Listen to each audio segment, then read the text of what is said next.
혐의 인정하십니까? 태국과 캄보디아에서도 마약 투약하셨습니까? 수사 피하려고 도피했나요? 마약 어떻게 구했습니까?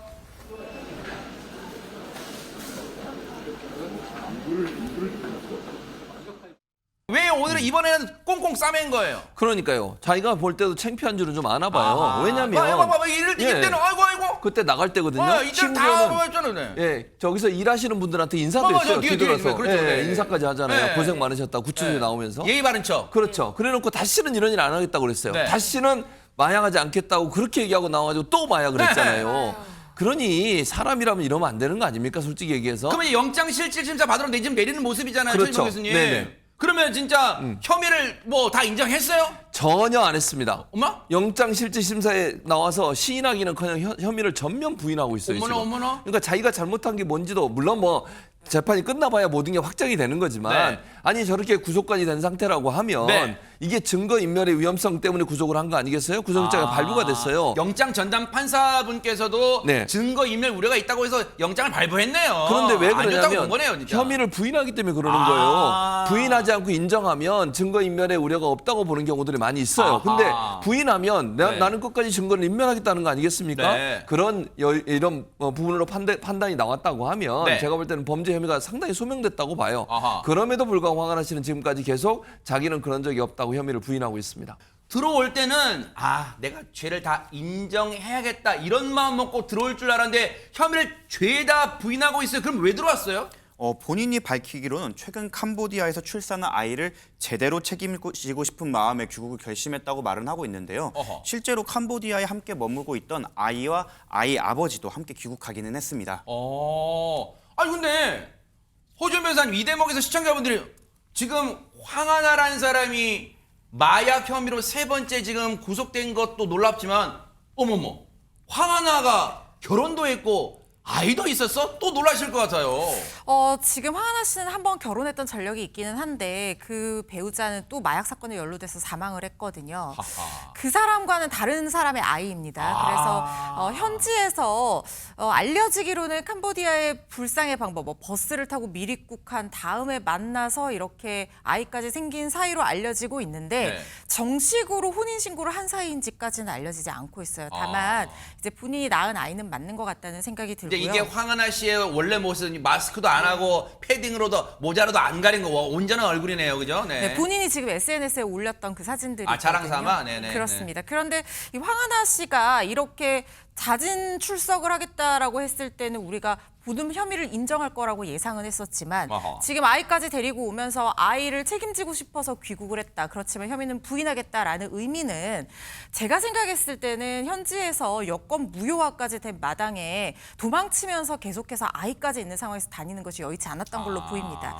그래서 일단 출석해서 우리나라에 들어와서 법적인 절차를 본인이 감내는 하겠다라는 뜻으로 읽히지만 부인을 해서 어느 정도 감경을 누리는 것이 아니냐 또는 법적으로 좀 다투어보고자 하는 것은 아니냐 이렇게 예상을 해볼 수가 있고 아이를 책임지고 싶어서 귀국했다라고 영장실질심사에서 얘기하는 이유는 보통 이렇게 어린 아이가 있는 경우에 주 양육자가 엄마잖아요. 그렇다고 하면 아이의 복지를 법정 구속 사유에서 고려하지는 않더라도 양육할 사람이 없는 경우에는 이 엄마를 구속하는지에 대해서 굉장히 신중하게 판단을 할 수밖에 없습니다.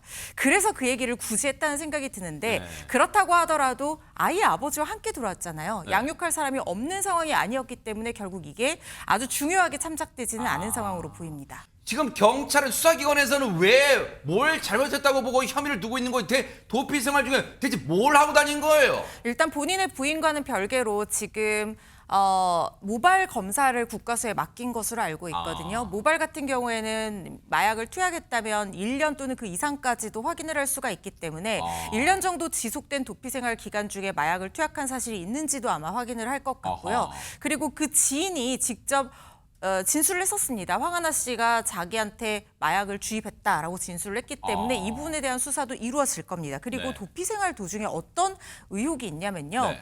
도피 자금 등을 마련하고 이 캄보디아 현지에서 고급 고급스러운 생활을 유지하기 위해서 그 현지의 우리나라의 인플루언서들을 현지로 불러서 성매매를 알선했다 이런 의혹이 제기가 된 아직까지 상황이거든요. 의혹이고, 네네. 그렇습니다. 그래서 이런 것들까지 모두 열어두고 황하나 씨가 도피 과정에서 저지른 범죄가 있는지 이 부분에 대한 집중 수사가 이루어질 거라는 생각이 들고요. 네. 말씀드린 것처럼 이미 결혼을 했던 과거가 있는데 그 2021년에 마약 범죄로 집행유예 선고를 받고 이 집행유예 기간을 보내던 도중에 네. 또 마약에 손을 대서 수사를 받을 당시 핵심 증인으로 나왔던 남성이 바로 전 남편이거든요.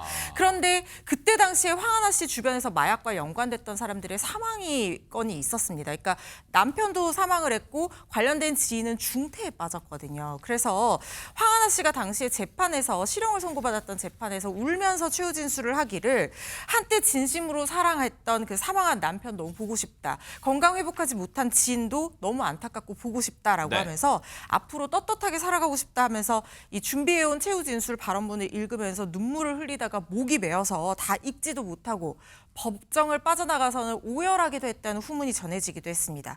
그래놓고 실형을 선고받고 복역하고 만기 출소해서 다큐멘터리 프로그램에도 나가면서 마약 이거 하면 안 된다라고 얘기해놓고 또다시 이런 마약 관련 네. 혐의로 도피했다가 수사선상에 오른 겁니다. 근데 황하나 씨의 저 모습에서 엉뚱한 게 지금 화제가 되고 있다는데 하재근 평론가님 뭐예요? 이번에 황하나 씨가 이제 법원에 출석할 때 입었던 옷이 이른바 그 구속 패션이라고 해서 그게 또 화제가 되고 있는 겁니다. 구속 패션? 근데 황하나 씨의 패션이 왜 화제가 되는 거냐면 네. 기존부터도 이제 계속해서 패션으로 화제가 되었기 때문에 연사전상에서 이번에도 화제가 된 건데 그래요? 지금 보신 저 패딩 있잖아요. 네. 저게 한 300만 원에서 400만 원 정도에 달하는 초고가 해외 명품 브랜드 제품이라는 거예요. 네티즌분은 더 대단해요. 저걸 또 어떻게 알아봤대요, 진짜. 그래서 이제 화제가 되는데 네. 앞서도 지난 2019년 당시에도 네. 황은하 씨의 이른바 구속 패션이 화제가 됐었거든요. 네. 그때 이제 마약 혐의로 체포된 이후에